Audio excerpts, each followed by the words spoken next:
Bismillahirrahmanirrahim. Assalamualaikum warahmatullahi wabarakatuh.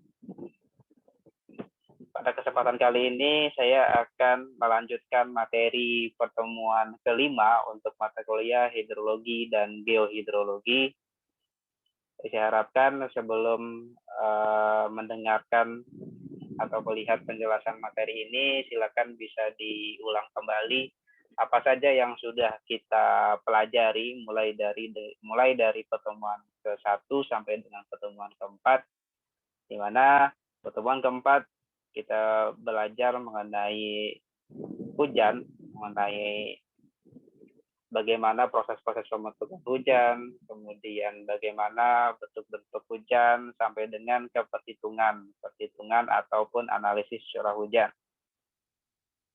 Dan pada kesempatan kali ini kita melanjutkan salah satu parameter penting terkait hidrologi, di mana kembali lagi hidrologi kita mempelajari bagaimana air yang ada di muka bumi, baik itu yang ada di permukaan sampai dengan yang ada di bawah permukaan, atau bisa juga dikatakan sebagai air tanah. Pada kesempatan kali ini, kita akan membahas mengenai dua hal, yaitu mengenai intersepsi dan evaporasi. Mulai dari bagaimana proses pembentukannya atau prinsip sehingga bisa terjadi intersepsi dan terjadinya evaporasi, sehingga nanti kita melakukan perhitungan-perhitungannya, alat yang bisa digunakan, atau bagaimana perhitungan atau metode-metode yang bisa kita gunakan untuk menilai atau mengevaluasi nilai evaporasi yang nantinya ini akan sangat penting dalam penentuan neraca air. Pada akhirnya nanti kita berbicara pengelolaan sumber daya air akan bermuaranya ke akhir juga. Jadi pada kesempatan kali ini yang menjadi pembahasan utama kita adalah nanti bagaimana atau apa saja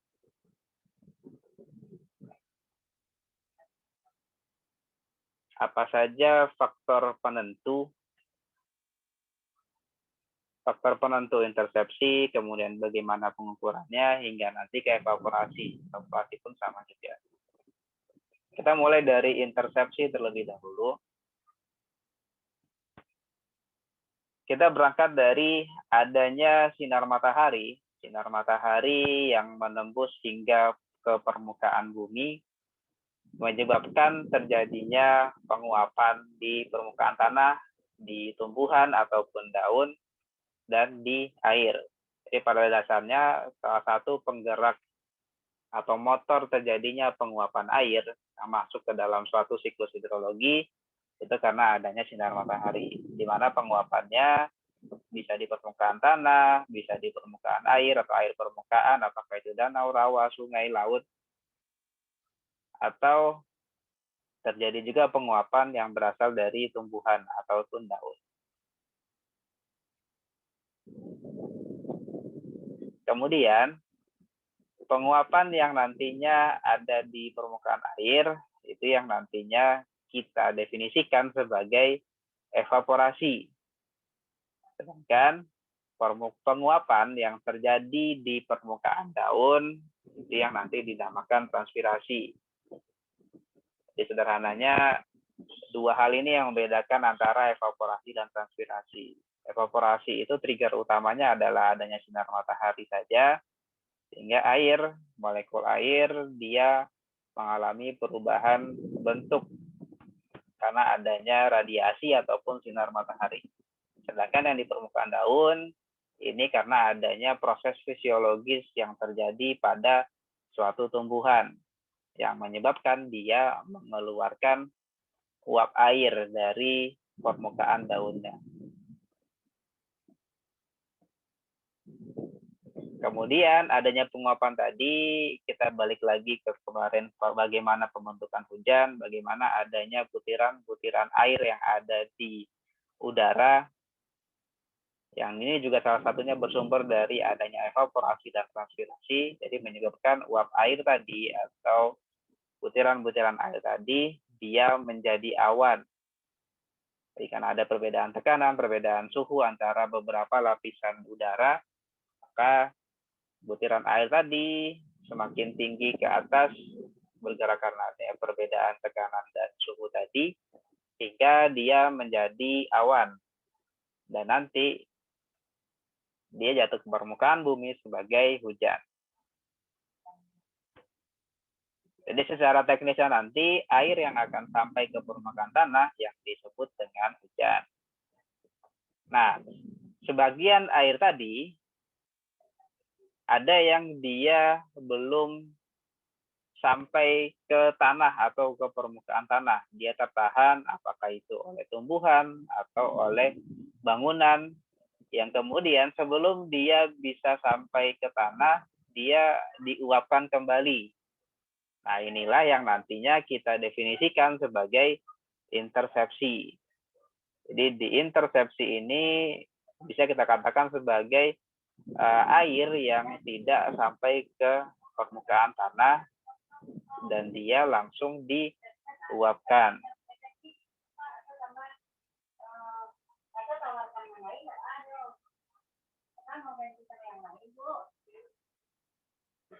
Selanjutnya, air yang jatuh ke permukaan tanah, jadi yang selain dengan intersepsi tadi, dia bisa menjadi air limpasan atau overland flow, atau disebut juga dengan runoff, air limpasan. Baru nanti dia diteruskan ke aliran sungai. Dari aliran sungai, dia diteruskan ke laut. Dan air limpasan ini pun dia bisa tertahan di permukaan tanah dan mengisi cekungan ataupun depletion storage. Kemudian selain air limpasan ada juga air yang mengalami infiltrasi atau airnya masuk ke dalam tanah, yang mana nanti di dalam tanah ada aliran mendatar, jadi di mana merupakan suatu aliran antara atau interflow atau subsurface flow, yang pada akhirnya aliran mendatar ini akan bermuara ke aliran sungai ataupun langsung ke laut.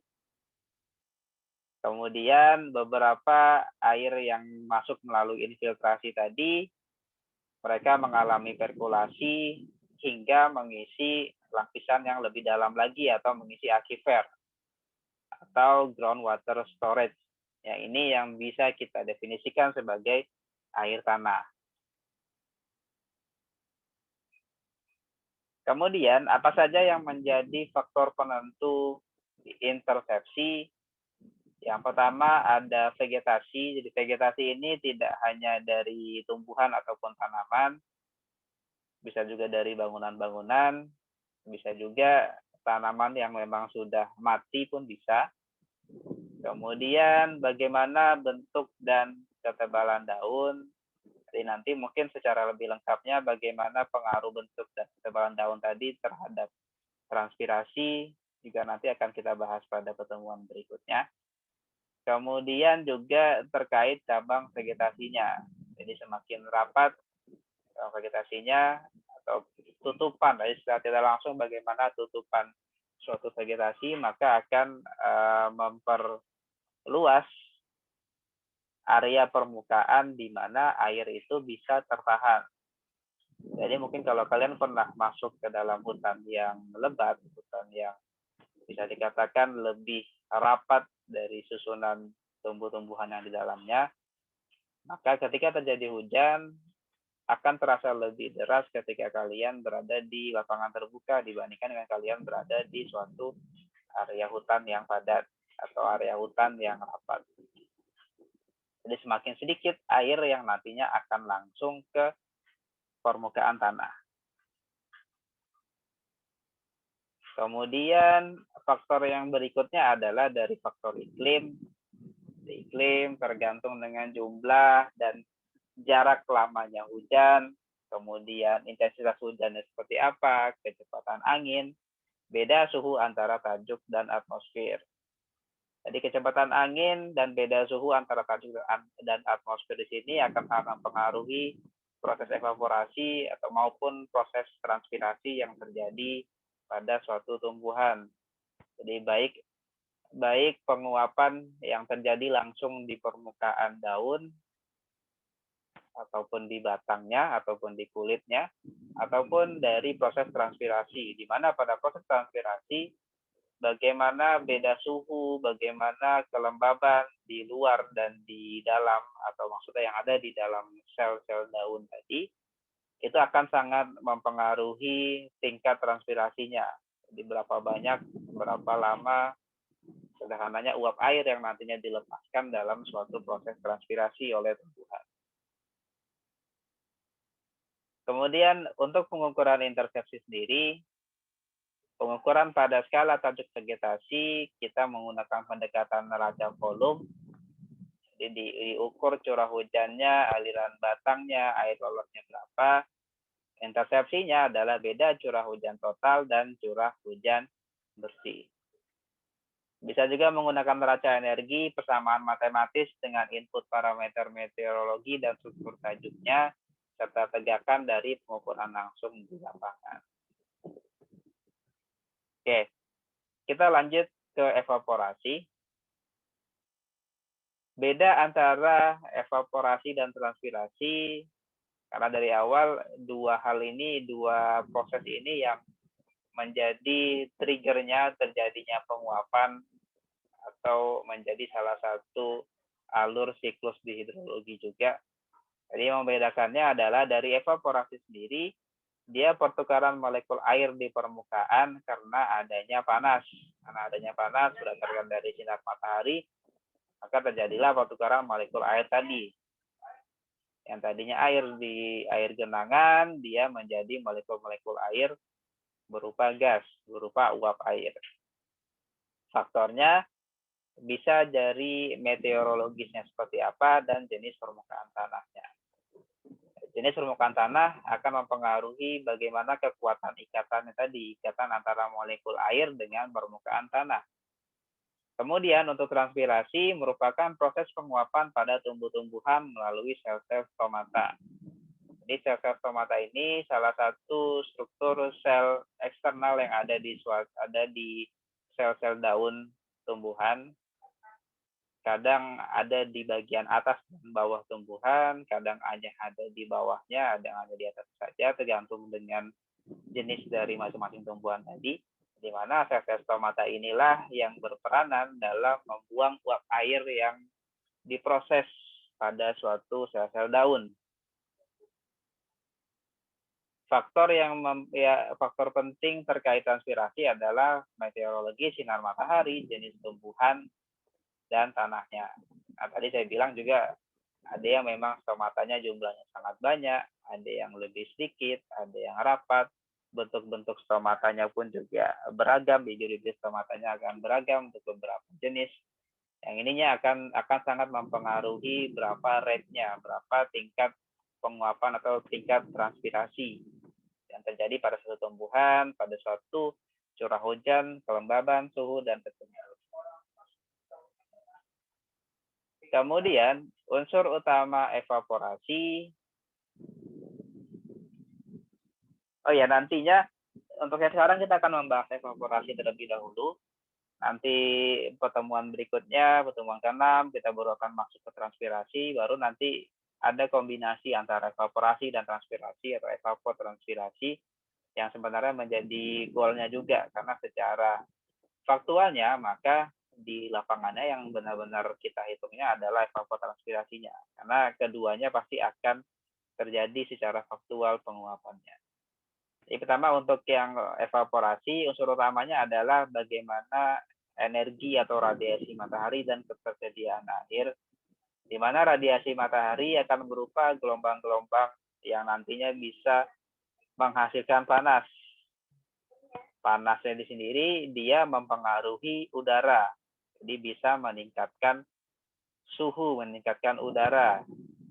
Adanya peningkatan suhu udara tadi menyebabkan terjadinya evaporasi, menyebabkan terjadinya naiknya molekul-molekul air di udara, sehingga dia berkumpul pada suatu lapisan tertentu hingga nanti membentuk awan. Tenaga mekanik sendiri ini karena adanya beda kerapatan udara tadi, beda suhu di masing-masing lapisan udara, maka menyebabkan terjadinya pergerakan uap air tadi. Bisa juga menghadirkan angin juga karena adanya energi dari situ. Karena itulah salah satu yang menjadi keuntungan kita di bumi sini adalah karena adanya perbedaan lintang, adanya perbedaan suhu, ada perbedaan energi radiasi yang sampai ke permukaan yang berbeda-beda.